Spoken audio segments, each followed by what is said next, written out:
अस्सलाम वालेकुम मेरे प्यारे अजीज दोस्तों, बहनों और भाइयों। उम्मीद करता हूँ कि आप सब लोग खैर खैरियत से होंगे, खुश होंगे और हंसते मुस्कुराते होंगे। इस वीक की कुछ जोन सी अपडेट्स हैं, इस्लामिक अपडेट्स, वो मैं भी आपको दिखाता हूँ। आपको बहुत अच्छी लगेगी वीडियो, तो वीडियो को एंड तक ज़रूर देखिएगा। तो ये देखें अपडेट्स। अस्सलाम वालेकुम मेरे प्यारे अजीज दोस्तों, बहनों और भाइयों। सबसे पहली और बड़ी अपडेट ये है कि इंजीनियर मोहम्मद अली मिर्ज़ा साहब का जो पॉडकास्ट आया है इरशाद भट्टी के साथ, उसमें इरशाद भट्टी ने इंजीनियर मोहम्मद अली मिर्ज़ा साहब से उनकी जेल की कहानी पूछी। तो इंजीनियर मोहम्मद अली मिर्ज़ा साहब से साथ साथ ये भी पूछा कि उनका जेल में जाते हुए जो उनकी फीलिंग थी वो क्या थी। और इरशाद भट्टी ने इंजीनियर मोहम्मद अली मिर्ज़ा साहब से ये भी पूछा कि अडयाला जेल में क्या इंजीनियर मोहम्मद अली मिर्ज़ा साहब ने इमरान खान को देखा, क्या इमरान खान की आवाज़ सुनी। और इस तरह की कई बातें जो सी है ना, इरशाद भट्टी ने इंजीनियर मोहम्मद अली मिर्ज़ा साहब से पूछी। मैं चाहता हूँ कि आप ये देखें। 31 अगस्त को 30 के 31 31 अगस्त रोज इतवार सुबह फजर के बाद उसी दिन आपका लेक्चर होता है। जी हाँ। अच्छा, तो उस दिन और मैं यहीं से गुजरा था, मैं एकेडमी देख रहा था। तो क्या फीलिंग्स? मैं satisfied था। नहीं, एकेडमी को देखते हुए क्या फीलिंग? हाँ, मैं यानी एकेडमी से मैं गुजर रहा था और मैं वो जो पुलिस वाले लेके जा रहे थे, मैंने कहा ये वही पुलिस वाले जिनको इस एकेडमी में हम नाश्ता करवाते हैं, और आज इसी एकेडमी के सामने से मुझे हाफिजाबाद लेके जा रहे हैं। और सारे वो तो अपनी ड्यूटी पूरी कर रहे थे, उन लोगों ने, उनका बेचारों का तो कोई कसूर नहीं है, उनको तो जो ऊपर से ऑर्डर मिला वही कर रहे हैं। जेल की सारी लैंग्वेज वो एक वखरा जहान है, वो भी आप उससे एंड पे डिस्कस कीजिएगा कि वहां की टर्म्स क्या मसलन क्या है कुछ? यानी वहां पे टर्म्स यूज होती हैं। नाश्ते के लिए आधी रोटी आपको मिलती है, उसे टोकन कहा जाता है। टोकन। टोकन आधी रोटी होती है, कटी हुई, सेमी सर्कुलर। अच्छा, इसी तरीके से वहां पर यानी अंग्रेजों के जमाने से लैंग्वेज चल रही है ना, सब अच्छा है बोला जाता है, ऑल इज ओके। जब सारी चक्कियां शाम के वक्त बंद कर दी जाती है ना, तो वो फिर जो वहां पर इंतजामिया का हेड होता है, वो सारे अपने सबऑर्डिनेट से पूछता है कि सब अच्छा कर दिया? वो कहता है हाँ जी सब अच्छा हो गया। सब अच्छा हो गया मतलब यह है कि सारे लोगों को हमने चक्कियों में बंद कर दिया और लॉक लगा दिया। फिर उन्होंने फजर के बाद उनको निकालना होता है, मुर्गियों की तरह गिनती पूरी करनी होती है। तो जो बेचारे फजर में उठने के आदी नहीं है, उनको वो फिर जबरदस्ती उठा के बाहर निकालते हैं, और वो बिल्कुल ठीक निकालते हैं कि अंदर कोई बंदा फौज शुदगान में भी शामिल हो सकता है, पता ही ना चले, बाद में पता चले। तो वो एक वखरा जहान है जी। और आप देखें कि जिस पोर्शन में मैं था उसे कहा जाता है सजाए मौत की चक्कियां। आप इमेजिन करें कि खाने वाला आपके लिए खाना लेके आए और वो अनाउंसमेंट कर रहा हो कि सजाए मौत वालों का खाना आ गया है, तो आप इमेजिन कर सकते हैं। तो मैं आपको बता रहा हूं कि ये हंसने वाली बात नहीं है, लेकिन मुझे यानी एक इस बात से हंसी आ रही है कि लोग बाहर बैठ के तो कहते हैं ना कि जी जेल की जिंदगी जो है वो हम गुजार लेंगे जी। बड़े बड़े लोगों ने दावे किए थे, लेकिन बहुत कम लोग हैं। ज्यादातर लोग तो सुलह सफाई करके बाहर निकल आते हैं। जेल की एक अलग से जिंदगी है, उसकी अपनी एक दुनिया है। वहां के रहने वाले लोग जो है ना जी, उनका घर भी वही बन जाता है। अब मेरी चक्की जो थी अडयाला में, आपने चूंकि मौजूद छेड़ लिया, आगे जाने से पहले इसी को कंक्लूड कर लेते हैं। वो 3 चक्कियां थी इकट्ठी, उसमें जो स्टार्ट वाली चक्की थी वो मुझे दी उन्होंने। वैसे उस चक्की में जिसका साइज 10 बाई 12 होता है, और उसके कॉर्नर पे 4 बाई 4 का एक वॉशरूम बना होता है, जिसकी दीवार मुश्किल 2 फुट होती है। यानी आपको बाकी चक्की के लोग देख लेते हैं जब आप वॉशरूम बैठ रहे होते हैं। उस चक्की में जिसका साइज 10 बाई 12 होता है, 9 लोग रखे जाते हैं। मुश्किल से सिर्फ वो लेटते हैं, रात को करवट भी कोई नहीं ले सकता, करवट ले तो दूसरे पे गिरता है। और चक्कियों में लड़ाई इस पे होती है कि इसका पांव मेरे ऊपर पड़ गया। मुझे बताएं, 9 बंदे जब साथ साथ जुड़े हैं, और रात को आपको अगर रफे हाजत के लिए उठना है तो कितने लोगों को फलांग के आप जाएंगे, और उसमें जाहिर है पांव भी पड़ जाएगा, और फिर उसके ऊपर लड़ाई झगड़ा भी होगा। और उसी पोर्शन में आपने नहाना धोना भी करना है, उसी पोर्शन के अंदर आपने अपने बर्तन भी धोने हैं। घर में तो किसी ने इमेजिन नहीं किया होता कि उसी टॉयलेट की सीट के ऊपर आपको अपने बर्तन भी धोने पड़े, और सबके सामने। आपके पास 3 चक्की? नहीं, मैं एक चक्की में अकेला था। 3 यानी कंबाइंड चक्कियां थी। मेरे साथ वाली चक्की जो थी, वहां पे एक प्रोफेसर साहब थे जो ऑलमोस्ट कोई 8.5 साल से कहते हैं, उनको 295 ए में 10 साल की सजा हुई थी, लिटरेचर के प्रोफेसर थे। और तीसरे वाली जो चक्की थी उसमें एक क्रिश्चियन बिशप थे, उन्हें सजाए मौत हुई भी थी। लेकिन सजाए मौत चूंकि मौकूफ है यूरोपियन यूनियन के प्रेशर की वजह से, तो आप समझ लें वो उम्र कैद में बीच में थे। उनकी एज उस वक्त 72 ईयर्स हो चुकी थी, और ऑलमोस्ट 13.5 साल से वो वहां पे कैद थे। और उनका जो फैसला था ना, उस पर जज ने लिखा है कि इनसे कोई गुस्ताखी साबित नहीं हुई है, लेकिन पब्लिक प्रेशर की वजह से मैं इनको सजाए मौत देता हूं।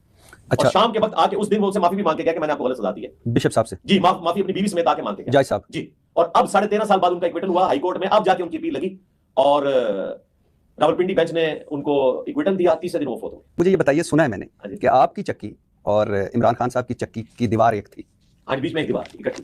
उनकी चक्की नहीं, उनकी चक्की है। उनके पास 6 चक्की थी। आपके पास भी तो 3 थी? नहीं, 3 नहीं, 3 में मेरे पास एक थी, बाकी 2 में थे। 3 वो चुके, उसके बाद जो वॉकिंग एरिया ना वो कंबाइंड था हमारा, लेकिन मेरे पास एक चक्की थी। तो वो नाश्ता करने उस चक्की में आते थे? जो चक्की नहीं, वो ओपन एरिया था। अच्छा, इधर हमारा ओपन एरिया, उधर उनका ओपन एरिया, वो आपस में 90 डिग्री। और उसमें भी दीवार है? हाँ, दीवार है, सारी दीवार है। अगर गूगल मैप हो तो मैं आपको एक्चुअली बाद में दिखा भी दूंगा। अच्छा, तो अच्छा, लेकिन सबको नहीं दिखाऊंगा क्योंकि सिक्योरिटी रीजन होने। हाँ, अच्छा, तो कभी कभार यानी वो नाश्ते की और वो नाश्ते में एक्जैक्टली 9 बजे आ जाते थे। खुशबुएं तो आती होंगी जी बिल्कुल, खुशबू। और ये जो देसी घी और ये बातें हो रही हैं, बिल्कुल ये तड़के लगते थे और हमें खुशबू आती थी। हम तो जेल के खाना खाते थे वो। और ये कोई उनके ऊपर एहसान नहीं हुआ था। बी क्लास मुझे भी अवेलेबल हो सकती थी, मैंने 19 ग्रेड से रिटायरमेंट ली हुई है, मुझे भी ये कुछ शक्ति मिल सकता था, लेकिन सिक्योरिटी रीजन की वजह से हम उस तरफ जाना नहीं चाहते थे। अगर मुझे मिले तो एक एक्स्ट्रा मिनिस्टर को तो इससे ज्यादा फैसिलिटीज मिलनी चाहिए, और वो मिली हुई थी उनको। उनके पास यानी वो चिकन वगैरह उनको कच्चा दे देते थे, वो उनका शक्ति उनको बना देता था इस तरीके से। दोपहर का खाना वो 3 बजे खाने आते थे, तो हमें इसी प्रोग्राम में इरशाद भट्टी ने इंजीनियर मोहम्मद अली मिर्ज़ा साहब से वो उलमा कराम जिन्होंने इंजीनियर मोहम्मद अली मिर्ज़ा साहब के हक़ में आवाज़ उठाई उनके बारे में भी पूछा, और स्पेशली मौलाना तारिक जमील साहब के बारे में भी पूछा कि क्या आपको उम्मीद थी कि वो आपके बारे में बोलेंगे। अच्छा सर, जहाँ एक तरफ इस्लामी निजाती कौंसिल, पंजाब कुरान बोर्ड और बहुत सारे उलमा कराम के फतवे आपके खिलाफ आ रहे थे, तो वहाँ कुछ आपके हक़ में भी आए। गामदी साहब हैं, हसन इलियास साहब हैं, शहनशाह नकवी साहब हैं, मुफ्ती तारिक मसूद साहब हैं, जवाद नकवी साहब हैं, अमीन शहीदी साहब हैं, मुफ्ती फजल हमदर्द साहब और भी हैं, उनके फतवे आपके हक़ में आए। इनमें से गिलानी साहब जो बड़ी इमाम के हैं, जी सर, गिलानी साहब, हाफिज़हुमुल्लाह अजमाइन। जी सर, इनमें से एक तो ये बताएं कि किसके आपके हक़ में आने पर किस आलम की आपको हैरत हुई, और दूसरा इन फतवों जो आपके हक़ में आए इनके बारे में क्या कहें।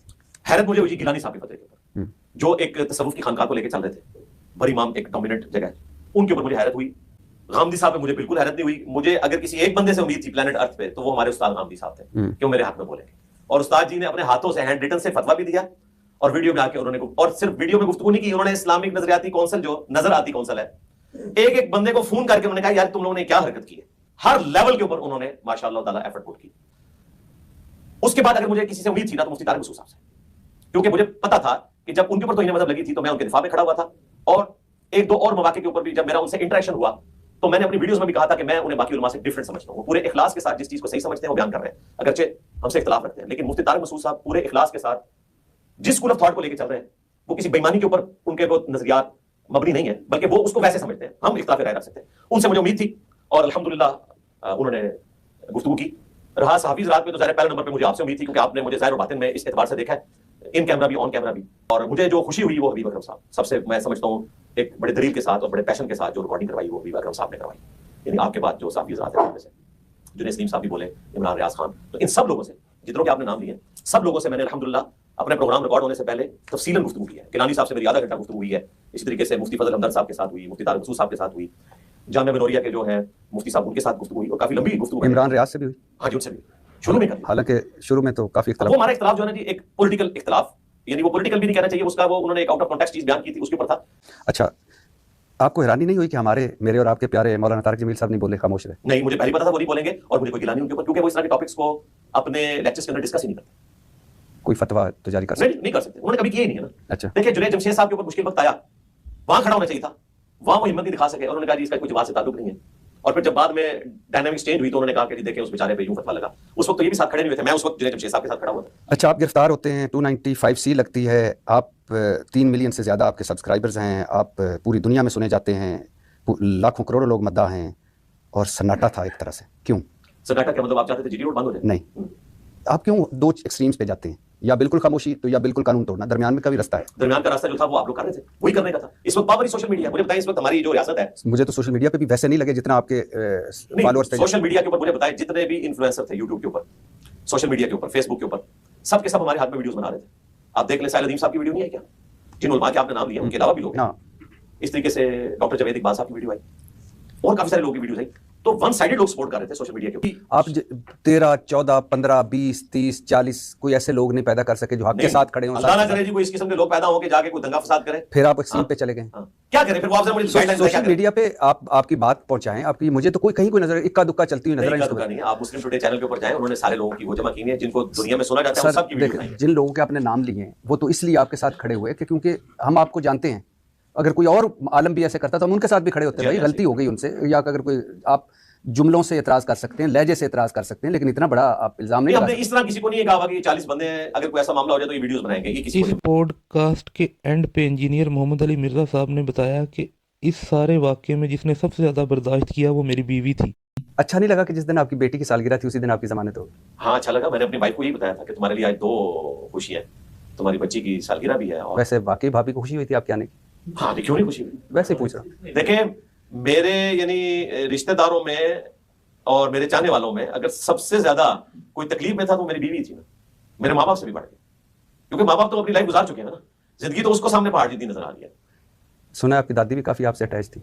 हाँ जी, वो तो अल्लाह की मेहरबानी हुई है, उनकी एज इस वक्त 105 है ऑलमोस्ट। अच्छा, तो कुछ अर्सा पहले ही ना उनकी वो यादाश्त का इशू हो गया कि वो भूल जाती हैं, तो शुक्र है 103 दिन जो है वो गुजर गए, अदरवाइज सबसे बड़ी हमारे लिए आजमाइश ये होनी थी। और मैं एक बार फिर पूछ रहा हूँ सर, वाकई भाभी को खुशी हुई थी? हाँ, क्यों नहीं थी? सर मुझे आपसे मिलकर बहुत खुशी। नेक्स्ट और बड़ी अपडेट ये है कि मुफ्ती तारिक मसूद हाफिज़हुल्लाह ताला ने फाइनली जो मुफ्ती शुमाइल की जावेद अख्तर के साथ डिबेट हुई, उस डिबेट पर मुफ्ती शुमाइल को जो सा ना अप्रिशिएट कर दिया।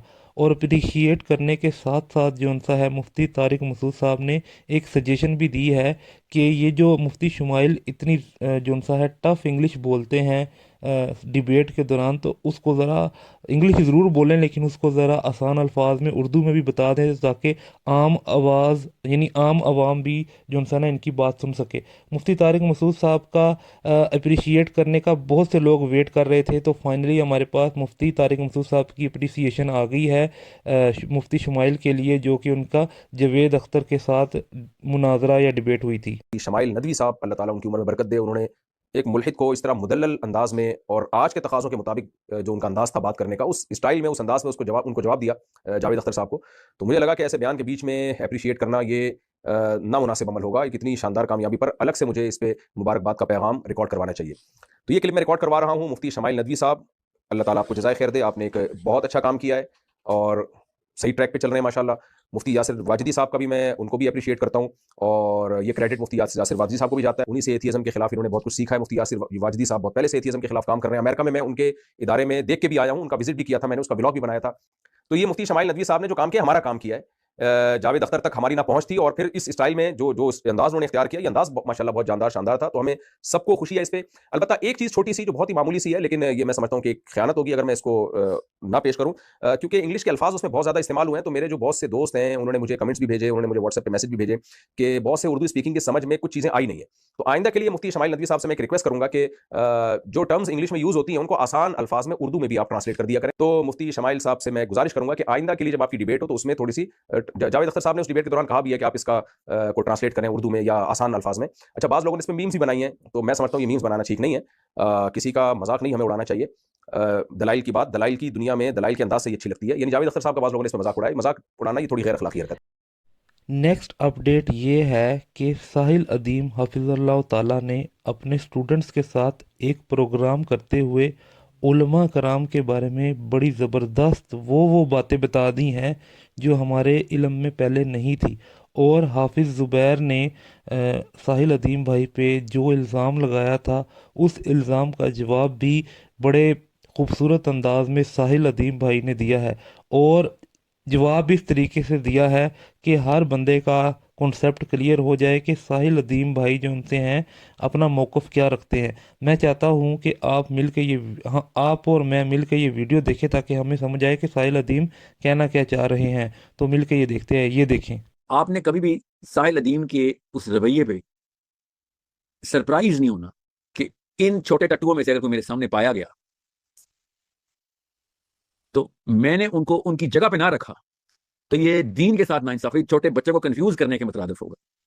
मैं अगर वो मोहम्मद अली मिर्जा साहब की तरह स्ट्रेटजी पे होता ना, तो मैं पूरे आईएमएस से कहता कि उस वीडियो पे जो बैत कर रहा था ना, स्पेशली वो जो स्पेशल कैरेक्टर इनका जो बैत कर रहा था, उसका एक कोई वो बना लें, कैसे कहते हैं, स्टैंडर्ड रिप्लाई, कि इनमें से जब भी कोई बंदा कोई भी बात करे उसको वो स्टैंडर्ड रिप्लाई कर कि ये ले जी, बस आप यही आप इसी खाने में लाकर। I am in such a shock कि इतने सारे आप लोग एक जैसे थे, इतने सालों से हमें धोखा दे रहे थे, आप सब एक जैसे थे, और नाम और इस्लाम का किताबें हाथ में कुरान पकड़ा था आपने। अल्लाह ने कैसे, मैं सलूट करता हूं हाफिज मलीक साहब आपको, I salute you for exposing these midgets. This आपको नोबेल प्राइज मिलना चाहिए, पीस का नहीं मगर कोई स्पेशल प्राइज मिलना चाहिए। आपने इन सबको इकट्ठा करके बेनकाब कर दिया, अमेजिंग। ये होता है ना जर्नैल, है ये होता है जर्नैल। बैत मैं फिर भी नहीं करता हूं हाफिज साहब, किसी शक में मत रहना, मगर सलूट है। थी सर, जो मैंने मुफ्ती तारिक मसूद साहब की वीडियो देखी थी, और उसमें मतलब आपने मैंने भी देखी थी उनकी वीडियो, मैंने भी उनकी वीडियो देखी अभी, बहुत अच्छे लग रहे थे तारिक। मेरा सलाम तारिक मसूद साहब, आप बहुत अच्छे लग रहे थे कन्वेंशन सेंटर में। नूर, लाइट ज्यादा थी या आपके चेहरे पे वैसे नूर था, या आप खुश बहुत थे, whatever it look, you look so good. आपका सवाल है कि उलमा कराम कन्वेंशन सेंटर में जाके अपनी अपनी हुकूमतों को बैत क्यों करते हैं, ये सवाल आपका। यस, ताकि वो मरात ले सकें, और क्या पैसों के पीछे गए, आपको पता नहीं सऊदी अरब से फंडिंग मांग रहे थे, बीच बीच में ये बोल नहीं रहे थे। अगला को बच्चा तो नहीं बैठा हुआ, शहबाज शरीफ से ज्यादा बड़ा कौन है इनका, और चीफ ऑफ आर्मी स्टाफ, उनको पता नहीं था कि ये अचानक क्या हुआ इनको। मैंने तो बुलाई नहीं बैठ के लिए, क्यों बैठे कर रहे हो। उनको पता था यार फंड शंड आने, अभी तुम्हारा वो पैक्ट हुआ सऊदी अरब से, पैसे चाहिए हमें, उसके लिए हम दीन बेचने के लिए तैयार है। दीन फरोशी इसको कहते हैं। जो अहले हदीस स्कॉलर मुझे कह रहे हैं ना साहिल दीन फरोश है, ये होते हैं दीन फरोश। तुम्हारे जो बुजुर्गान बैठे दीन बेच रहे थे, इसको दीन फरोशी कहते हैं। ये इनको पता है कि दीन फरोशी क्या है। फतवा बेचना दीन फरोशी होती है। दीन सिखाना और दीन सिखाने के पैसे लेना दीन फरोशी नहीं होती। बेशर्मो, लोगों को बच्चा बनाते हो, हमें नहीं टॉपिक करा सकते हो तुम।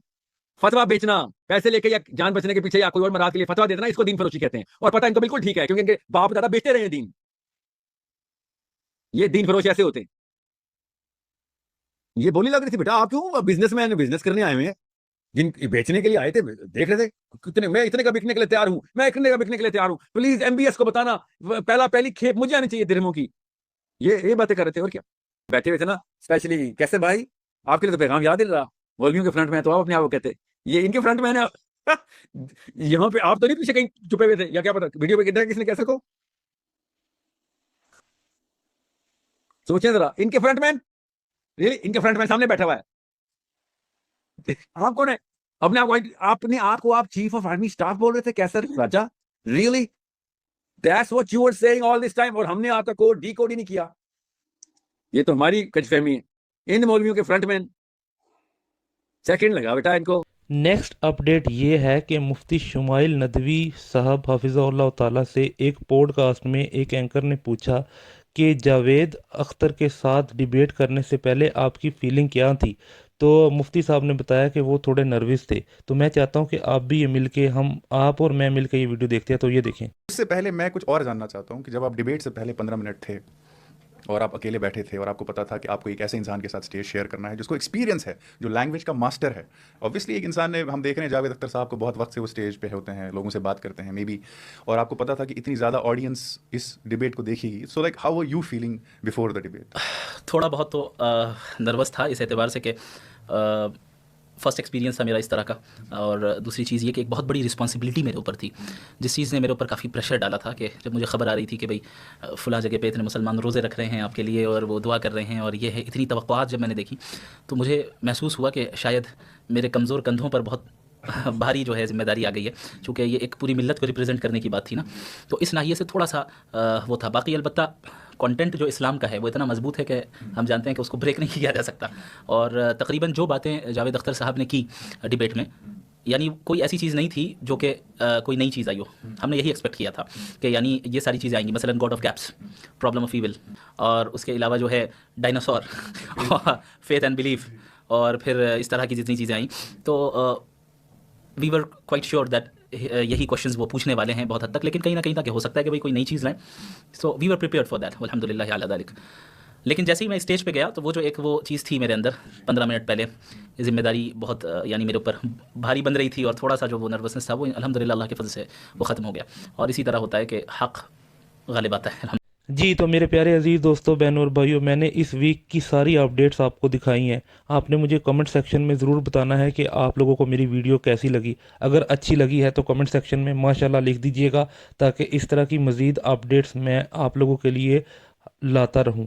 जज़ाकुमुल्लाहु खैरा।